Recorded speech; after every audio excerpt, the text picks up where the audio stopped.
For Officer Tom Bean, the massacre at Sandy Hook Elementary left him on long-term disability, but not because he was hurt physically. What is your diagnosis? PTSD. I have PTSD. Post-traumatic stress disorder was the last thing on his mind last December 14th.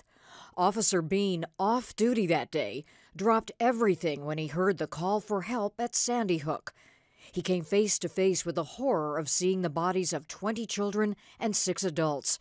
Some kids were still trapped when he got there. Nothing could prepare you for that. You know, you got teachers and students running out of the school, and the worst possible scenes you can think of. That day killed me inside. When the school was cleared, Officer Bean broke down in tears, and that night he drank a lot. In the days that followed, things quickly got worse. I had to stop at the store, and that's when I realized that I was in deep, deep trouble. I looked at everybody in that store like they were going to kill me. I could not get out of that store fast enough. Describing himself in a fog, he thought about hurting himself. I was sitting there with a razor blade wanting to cut myself. I didn't want to kill myself, but I wanted to feel something. I had no feeling, no sensation, nothing. After 6 months, Bean was put on long-term disability.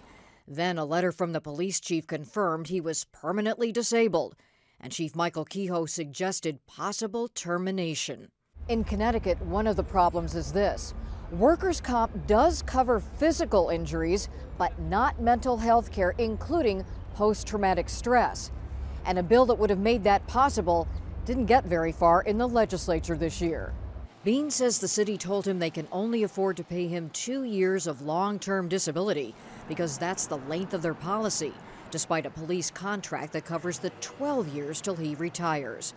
But if he had lost an arm or a leg, he says he could retire with full medical coverage. The men and women of the Newtown Police Department who did respond that day did their job. They lived up to their end of the contract. It's now time for the town to live up to their end. Connecticut is one of only a few states that doesn't cover PTSD. Potentially expensive, yes, but unless that changes, some say there may be dangerous consequences. The last thing you ever want is a first responder getting ready to enter a situation thinking to themselves, geez, I wonder what long-term harm this was going to do to me.